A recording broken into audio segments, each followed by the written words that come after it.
Okay, so today I'm here with Dave Ursillo for this month's Fearless Fridays interview.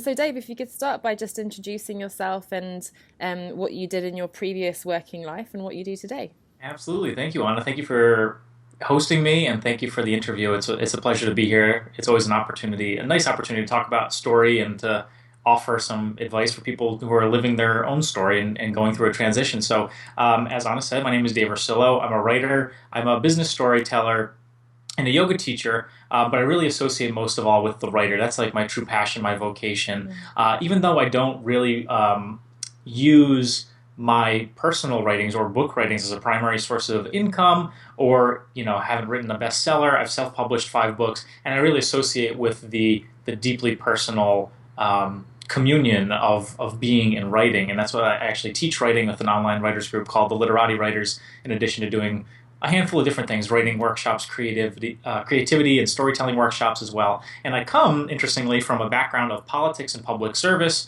which, before the call, Anna and I were talking about different things happening in Europe and elsewhere, about the polarization of politics, and it seems like everything becomes more and more on a fever pitch. When I left my job, this was about 7 years ago. I was working for a politician on the state level here, and I thought that the fever pitch of partisanship could never be higher, and Mm. it's gotten like maybe 10 times higher since then. But I went into the world of politics and public service thinking that I would work in government or consulting, using my skills and my passion as a writer, even when I was much younger, to do something of service and to like write papers and draft reports that could be helpful. But ultimately, my goal was to be of service to people and to help people and to be a part of positive change in the world. And that's a story that goes back to September 11th, back in here in the States, when which is a day that really changed a lot, Mm. again, politically and in the course of our history and mindset. That really, for me, struck a chord with really wanting to live my leadership and feeling, even at 15 years old at the time, like I could do more with my life if I was living for others and contributing positively to others' lives. And so politics proved not to be an avenue for that for me. And I left that world believing that I could use my writing and my love of writing to help people. And it turns out I needed to help myself along the way. I was dealing with depression at the time when I quit my job. And here we are 7 years later, Mm. still working for myself, but really the working for myself is just an excuse so that I can spend more of my life being in communion to the things that I care most Mm. about and being of service to people. And that's kind of the story that I'm living right now. Great. And you mentioned a difficult time, I guess, when you were quitting your job. Was there a particular moment when you realized this is it, I've got to make a change? Yeah, there was a handful of moments, but I Mm. think it was weird for me because I was working with people who were really good and who I really enjoyed.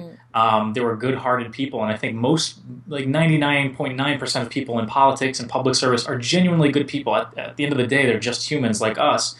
But when you're in the game of politics, when it becomes something of a power grab and the egos get involved, then you see like people's worst natures coming out. And I Mm. remember seeing that and feeling it and knowing, towards when I ended up quitting my job, that there was going to be a lot of situations from like basic conversations to like actual events happening that would prompt me to have to like choose my true nature and like as the guy who like wants to do good in the Mm. world, or like cut corners and make excuses and go through like making the exceptions to like get ahead. Mm. And that's something that I never could like never wanted to put myself through because I knew it would tear me apart. And I mean, indicative of the fact that I was already dealing with depression at 23, Mm. when I hadn't gone through all these difficult decisions to like compromise on my moral integrity. So there was like just it was like kind of like a an accumulation of a lot of moments and noticing and observing and listening Mm. to a lot of different people and different places. And I had been interning and working in different political offices for about 6 out of the previous 7 years. So when I was like 16 through 23 years old, I had been like in different environments and just watching and listening and Mm. experiencing a lot. And once you get that sense of what the culture is of a business like politics, which it is, it's a business of governance. I made the decision really early on I wouldn't be able to compromise and live with myself. So I knew that working for myself and starting a blog and trying to like freelance and do things to make money would be enough social validation or an excuse for me to do what I ultimately really wanted to do, which is like write books and be poetic and like live a healthful and fulfilling life. And I didn't really know what shape that would take. And I still don't know what shape it's going to take in the future because I never would have predicted it to this day. So, but just having the freedom of not knowing, the uncertainty, which is so crippling. Like every day, I deal with that same feeling. Like, what am I doing? But that's just the flip side of freedom. What we call freedom, is Absolutely. not knowing and not being shackled to predictability or expectations or assumptions. So it's something I remind myself of often. No, I definitely I can relate to that very much. Yeah. Yeah. You mentioned that uncertainty there. What do you think was the biggest challenge you faced in making the transition from this world of politics into this freelance world? There were so many unknowns on it, and like I was listing them out when we were just talking, and I was introducing myself, and it didn't really strike me until that moment, just like how substantially I was really making it hard on myself to figure everything out on my own. I was leaving a job, I was leaving a career, I was trying to start a blog, a platform, something new for myself, and at the same time, I was also trying to rationalize and heal different wounds that I was carrying. Again, with like depression, like mental, emotional health, just feeling like shit about myself, basically. And so I was really trying to do a whole hell of a lot. And some advice that I give to people when they're starting out or they're in these transitions is don't go it alone. I'm very hard headed, I'm very stubborn, I'm very independent minded. That's like the nice spin on it. So I try to figure, and I also just happen to like learn things on my own firsthand, like hands on experience is the only way that I retain knowledge. So I needed to, in a sense, like figure it out on my own. But I wish I had reached out more to people early on because for me, it wasn't until maybe at least around a year and a half when I started to break out of my shell. Like even though I was writing and blogging, it really took me a long time to start to like make connections with people. And at the time, it was like Twitter and blog comments and things that really helped me start to knit like a little web of people who were connections to people who were doing something similar to me.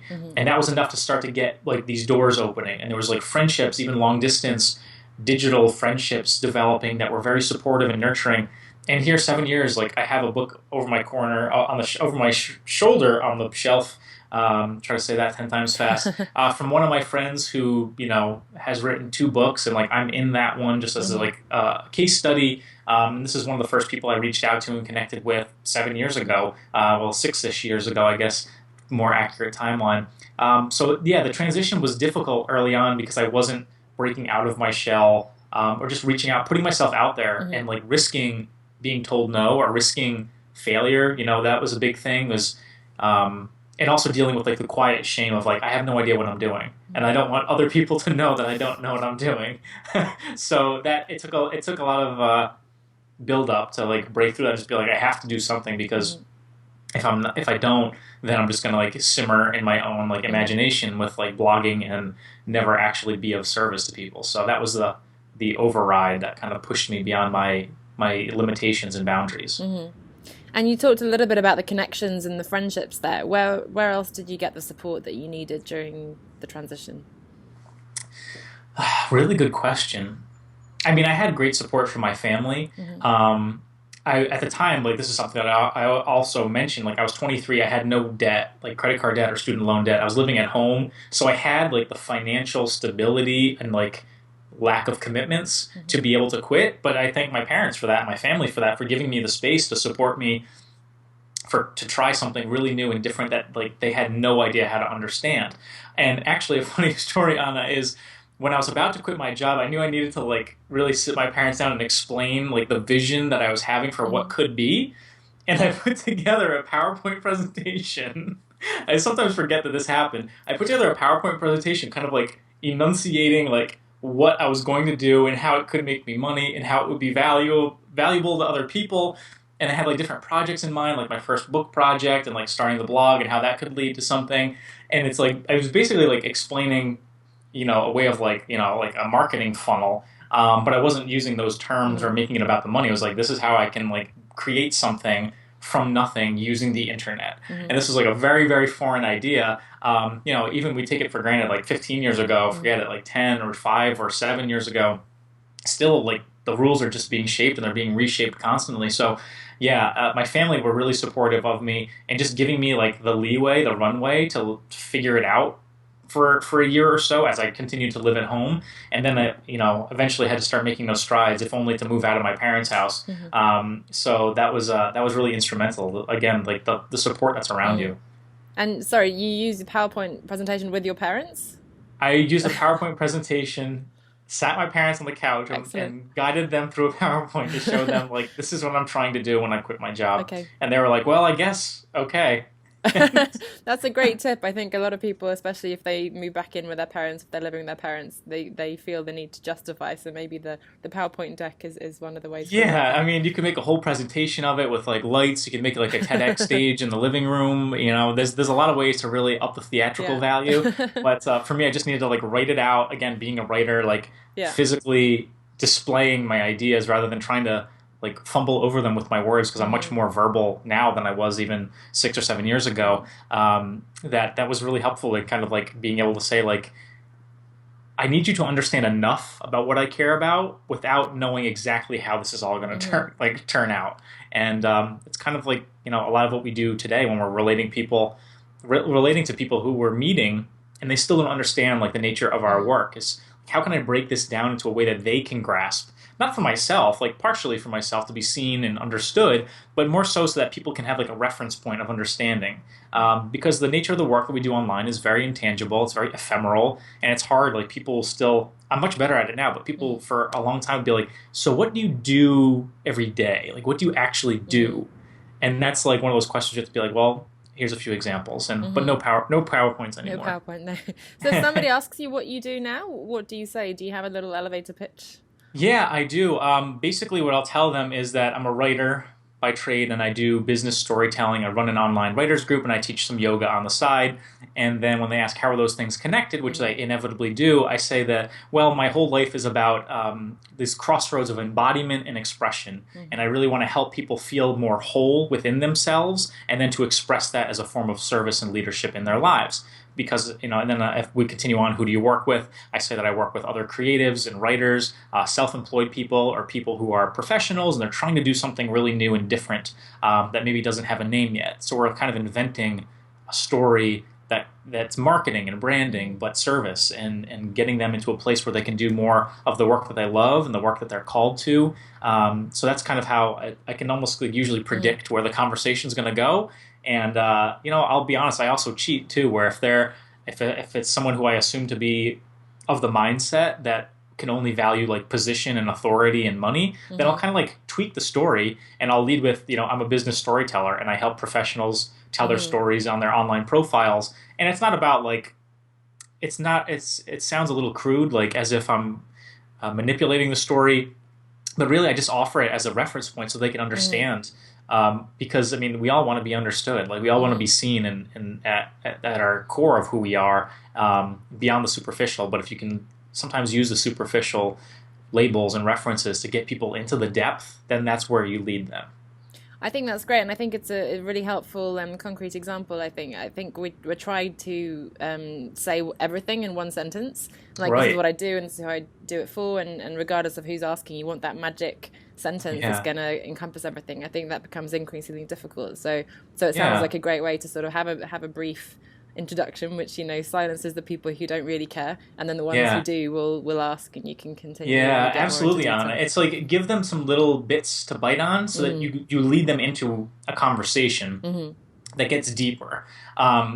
Like this is something that I tell some of my storytelling clients when they have hangups around using titles. I always usually choose like 3 titles so they feel like they're kind of being triangulated and seen from different perspectives for the totality of who they are. But I always remind them, like, we're not boxing you in to a jail cell like with your titles. You're not locked into this. We just need to give people points of reference and then lead them into the conversation. And then I bring up a great example of like, this is really helpful and applicable when you're working for yourself. I really know when somebody's just started working for themselves, they're very unsure and insecure about what they're doing, because I ask them like, what do you do, or what lights you up, or what are you passionate about lately? And they talk for 15 minutes uninterrupted. You know that? And you're just like, slow down. Like, let's rapport. You don't need to defend yourself or try to explain it all at once. It's like first date 101, which I'm terrible to give first date advice because I'm like the worst person at a relationship for the most part ever in my history. But if you think about it, in theory, like a first date, you want to like start with a conversation that's about like, well, like tell me about you. Like, what do you like? What do you do? In very brief terms to open up a broader exploration. You don't lead in with like, hello, nice to meet you. I want 3 kids. I would like to be married, because you'll send everybody running. So just start small and like lead into the buildup of the conversation that you're having with your story. Yeah, that's a good parallel situation to compare to. Absolutely. I think so. Great. And what would you say is the best part of your lifestyle today? Well, your work and life, I suppose. Yeah. It's the openness. It's the freedom. It's I love not having a predictable day. And I am very averse to scheduling. I do schedule plenty. I have deadlines for myself on my phone. I use an app like Asana for like to-do lists and scheduling. I use the calendar app on my phone just to keep things organized and keep my mind in order. But truly, like the openness of a day where I can wake up and, I know I have things that I have to do, some obligations, some expectations, meetings, phone calls, but ultimately it's the undertone of like just the ability for me to cater my day, my experience, my journey in a way that honors me fully and honors the people around me. So it's a very like yoga kind of perspective for me.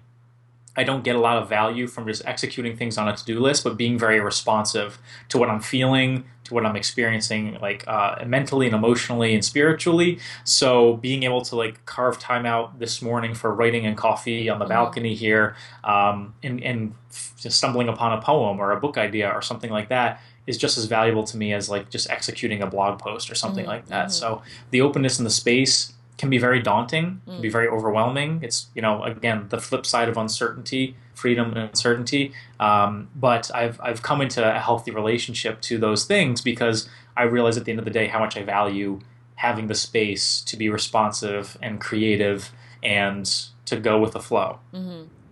It sounds like you've got a good balance there. I think I've definitely struggled, or I've sort of bounced back and forth between the complete freedom and when you first quit, I guess it's, wow, I can do anything I want with my time. I don't want to set an alarm. I don't want to have a to-do list. Yeah.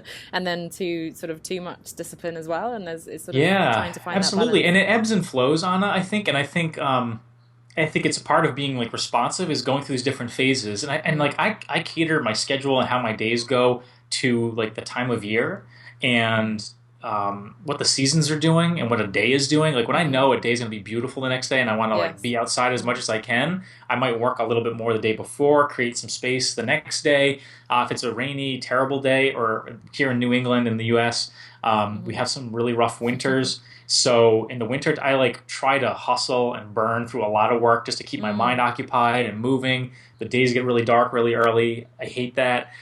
So if I can invest myself in work and digital work at that time, great. And then I can reserve my summer for doing less. But yeah, being responsive and catering to the schedule is just as much, and also your own psychology. Like if you're feeling, one of the metrics that I use to assess how my workload is going is whether or not I'm avoiding certain aspects of work. So it's a little bit different than the conversation we tend to have in the online space around, do what you're afraid of, like the lifestyle design, adventurous, live life to the fullest, like do what you're afraid of. I'm afraid of a lot of things. I'm afraid of spiders. I'm afraid of a hippopotamus if I met one in the wild, because apparently they're crazy. There's none around here. But I'm afraid of a lot of things. But what I'm avoiding is things like working on my next book. What I'm avoiding is digging into that client work that I'm afraid deep down that I will somehow like not be able to execute or accomplish. The things that I'm avoiding reveal caring and the stakes. You feel like that polarity of the stakes are high when you care about something that's deeply soulful to you. So I'll use that metric of avoidance to understand like when I need to like turn in a little bit more to the work and not avoid it. Because then when the avoidance isn't there, then it's when I can relish the space to be creative. When the avoidance is there, it's like I need to man up, I need to get through this, I need to burn through it. So there's a balance to be had, but that's my metric, and it's actually one that I teach members of my writers group too, because my philosophy is that the woe is me and starving artist syndrome and all the things we tend to really like feel terrible about with writer's block as creatives and writers, I think is from avoidance. It's not just from it's difficult or the ideas are hard. It's from the friction that you feel like avoiding the thing that you care about. And the Hmm. avoidance is trying to reveal to you, to illuminate to you that you need to go give yourself to it, and then everything gets better once you do. Okay, yeah, that definitely sounds familiar. I've got a few things on my list that I'm avoiding, so I'll try to Yeah. lean into it. We'll Give it see a how that try. Let me goes. Yeah. know. Great. And you've already given, I think, a few examples of advice that you'd sort of share with people. But if you sort of could talk to yourself, in your previous situation or someone else who's, having a difficult time at work and thinking of quitting, what advice would you give them at this stage? Yeah, it's a great question. I would encourage, like, if someone's about to quit their job, to leave their job, I would, encourage them to fully give themselves the idea if they feel like that's the reason that they want to do it. Mm, Meaning that they want to work for themselves, that they know deep down that they have to leave the job for some other reason. I left my job to work for myself, but as I said, it mm-hmm, wasn't really to work for myself. Working for myself was an excuse so that I could have the freedom to do more of what I felt like I needed to do in mm-hmm, my lifetime.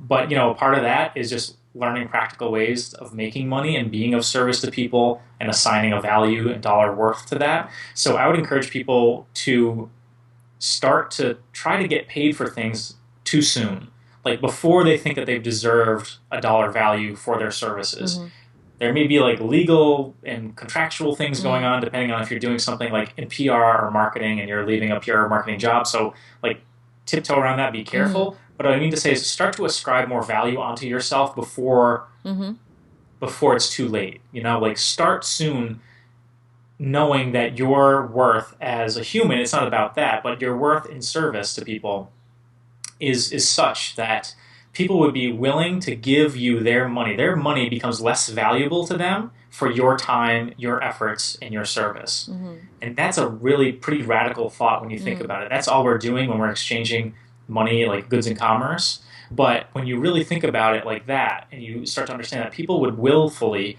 part with their hard earned money for you to be doing what you do so well and to give them an experience or a product or a service, then that's really special. And I would mm, encourage people to start thinking about that in their relationship to that as soon as possible because it helped me start to gather the mm, momentum that I needed to earn my worth and like make enough money for myself to have space and not just be in a cycle of working for myself, but being enslaved to those cycles mm, of like not having enough and feeling scarcity. And I didn't want to exchange like working for someone else to work mm, for myself only to feel like I was working nonstop.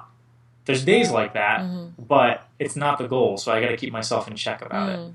Well, it's a very different experience, isn't it, that to working and having that salary. It's funny because you could get a Right, huge salary from the big boss man from the company and not really think about it. And then suddenly, as you say, you're putting a price on your time or a value on right. what you're doing. And so that's why it's such a personal experience on it. It's a deeply personal, and that's why I like in the work that I do, in the writing that I do. I don't always work with people who are working for themselves. Like I just Mm, write for people in general. But when you're working for yourself and you're creative, it necessarily becomes a very personal and like soulful experience mm, because assigning like dollar values to the work that you do and your time and your energy and your effort, it's necessarily personal. It's mm, not, you can't be cold and detached from it. Versus when you're working in a job environment, in a corporate environment or what have you, where like that the direct deposit's coming every Friday or every other Friday. You know that the quality of your work, you almost have a better relationship to work being detached from you, I think, in some mm, aspects of working in corporate, because when you're working for yourself, it's all on you. mm, You're your own boss. You can't fire yourself, but you feel like you're, going through an existential crisis whenever mm, somebody gives you mediocre or negative feedback.